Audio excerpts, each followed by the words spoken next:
Question 2 है find the coordinate of the points of trisection of the line segment joining 4,1 -2,3। तो ये कह रहा है दो पॉइंट है 4, -1 जो ए के कोऑर्डिनेट है, ऐसे बी के कोऑर्डिनेट हमने मान लिए -2, -3।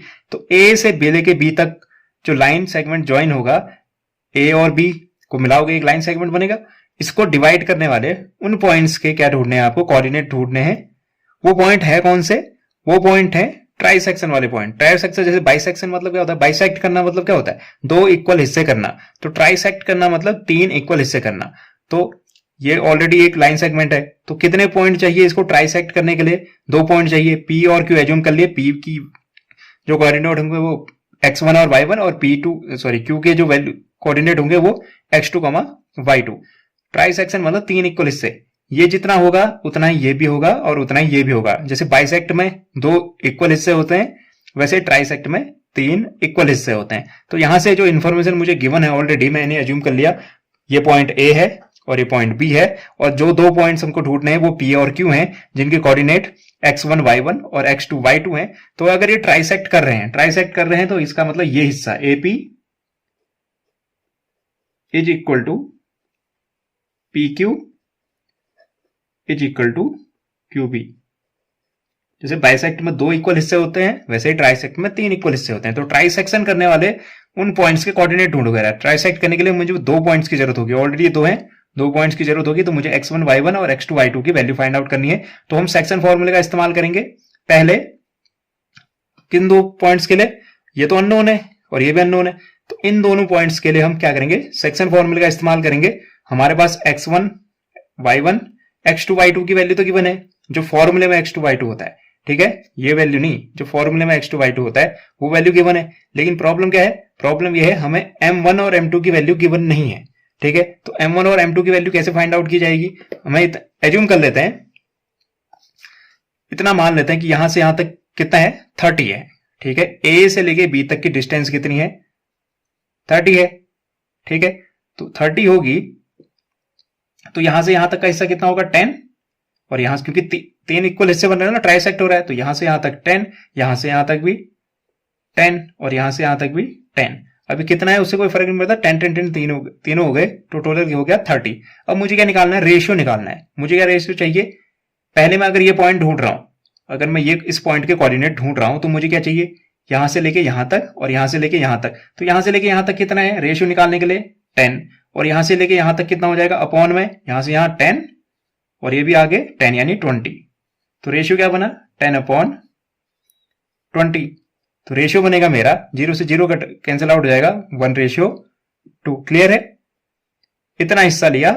रेशियो पहले वाले केस के लिए क्या चाहिए, आपका जो सेक्शन फॉर्मूला लगेगा पी पॉइंट के लिए लगेगा, पी पॉइंट के लिए आपको रेशियो की जरूरत है m1 और m2 की। तो आप कहोगे यहां से यहां तक आपको पता कुछ नहीं है, तो आपने कहा टोटल, क्योंकि जितना भी होगा, सपोज मान लेते हो आप 30 मान लिया, आपने कहा 3 हिस्से करने हैं तो आपने 30 माना, ताकि वो 3 हिस्से बनाने में आसानी रहे। आप मान कुछ भी सकते हो, ठीक है। आपने 30 माना, तो आपने कहा ये भी 10, ये भी 10, ये भी 10। तो आपने कहा रेशियो बनाने के लिए क्या होता है, इतना जितना जिसके लिए चाहिए मुझे, इतना डिवाइडेड बाई इतना। इतना कितना बन रहा है, मैंने जो एज्यूम कर रखा है ये बना 10 और ये है 20, तो 10 डिवाइडेड बाई 20, रेशियो आया 1:2। ऐसे क्लियरली जब मैं इस पॉइंट के लिए निकालूंगा चेंज हो जाएगा, क्यों, क्योंकि स्टार्टिंग में मेरे पास 20 आएगा, बाद में मेरे पास 1 आएगा, 20 आएगा ना, यहां से यहां 10, यहां से यहां 10, 20 हो गया, 20 डिवाइडेड बाई 10। तो जब मैं क्यू के लिए निकालूंगा, क्यू के लिए मेरा जो m1 रेशियो m2 होगा, क्यू के केस में वो 2:1 होगा, इसका उल्टा। लेकिन जब p के लिए निकाल रहा हूं m1 रेशियो m2, मेरा p के केस में कितना होगा, 1:2। ये मुझे समझ में आना चाहिए, बहुत ही सिंपल बेसिक्स है। तो उम्मीद करता हूं आपको ये पॉइंट समझ में आया होगा। तो जब मैं वैल्यू रखूंगा m1 और m2 की p के लिए, तो वो होगी 1 और 2। जब मैं q के लिए रखूंगा m1 और m2 की वैल्यू सेक्शन फॉर्मूले में, तो वो 2 और 1 होगी, ठीक है। नीचे तो डिवाइड करने में सेम ही रहेगा, क्योंकि जब मैं अपॉन में रखता हूं m1 प्लस m2, तो दोनों सिचुएशन में 3 ही मिलेगा।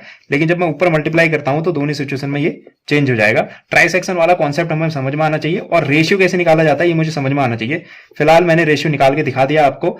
आप कुछ भी एज्यूम कर सकते थे, जरूरी नहीं है आप 30 एज्यूम करो। 30 इसलिए एज्यूम किया गया, आप चाहे तो 3 एज्यूम कर लेते, क्योंकि 3 हिस्से करना आसान होता है। चाहे तो आप 300 एज्यूम कर लो, कुछ भी एज्यूम कर सकते हो, ताकि उसके 3 इक्वल पार्ट कर सको। तो स्टार्टिंग करते हैं।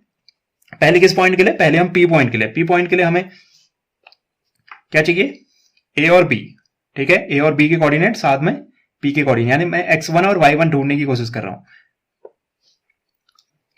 तो मुझे पता है p पॉइंट क्या कर रहा है, a और b को इंटरनली किस रेशियो में डिवाइड कर रहा है, जो अभी मैंने फाइंड आउट किया था 1:2। तो मैं यहां पे लिख सकता हूं point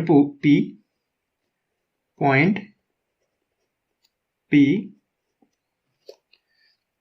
divides ab, point p ab को किस रेशियो में डिवाइड करता है, इंटरनली भी लिखना जरूरी है, इंटरनली इन द रेशियो क्या आया था हमारा अभी 1:2।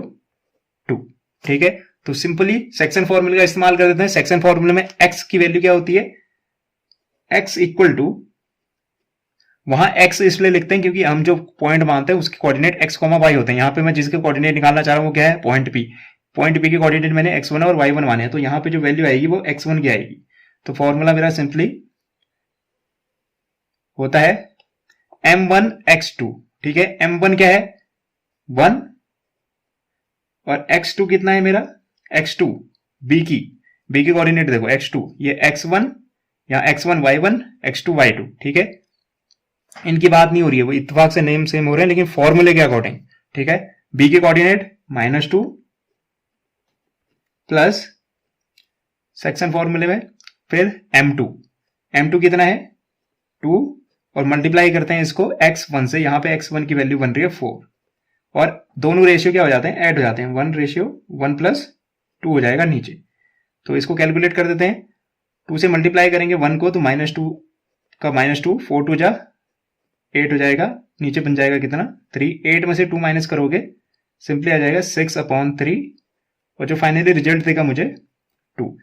ऐसे ही y1 की वैल्यू भी फाइंड आउट की जा सकती है, y1 equal to again section formula लगा देंगे, तो नीचे तो ऑटोमेटिकली लिख देता हूं मैं 1 + 2 क्योंकि दोनों रेशियो हर केस में ऐड हो जाते हैं। फिर इसको याद करने के लिए आप क्या लिख सकते हो, एक बार यहां पे लिख दो प्लस एक बार रेशियो यहां पे लिख दो। m1 m2 दोनों आते हैं, जैसे ये m1 आया तो 1 के साथ 2 आएगा, क्या 2 चल रहा है, y की वैल्यू चल रही है तो y2 आएगा, m1 1 2 2 1 1 2 2 1 ऐसा चलता है। तो यहां पे हमने 1 लिख दिया, यहां पे 2 लिख दिया, इन दोनों को ऐड कर दिया, तो यहां पे m1 लिखा हुआ है तो इसके साथ आएगा y2 कितना दिख रहा है -3, तो आपने यहाँ पे वैल्यू पुट कर दी -3। ये किसकी वैल्यू है, m2 की है, तो इसके साथ y1 आएगा। तो इसको सिंपली याद किया जा सकता है, सिंपली एक लॉजिक जैसा दिखता है इसमें पैटर्न। तो -3 को 1 से मल्टीप्लाई करोगे -3 ही रहेगा और 2 को -1 से मल्टीप्लाई करोगे -2 आएगा, नीचे तो 3 ही आना है, तो यहाँ पे ऊपर आ जाएगा -5/3। इसको कैलकुलेट नहीं किया जा सकता, सिंपली इतने में छोड़ देते हैं। तो ये किसके कोऑर्डिनेट आए मेरे, ये कोऑर्डिनेट आए पॉइंट P के, लेकिन कितने पॉइंट से, क्योंकि ट्राई सेक्शन बन रहा है तो पॉइंट Q भी है जो क्या कर रहा है, ट्राई सेक्शन में हेल्प कर रहा है, तो पॉइंट Q के भी हम कोऑर्डिनेट ढूंढेंगे। लेकिन इसमें जो इंटरनली जो रेशियो आएगा Q के केस में वो क्या आएगा 2:1, मैंने एक्सप्लेन कर दिया कैसे आएगा, तो हम इसको लिख लेते हैं। पॉइंट Q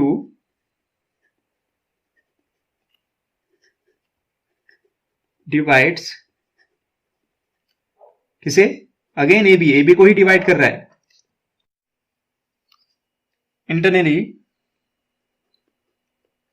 इन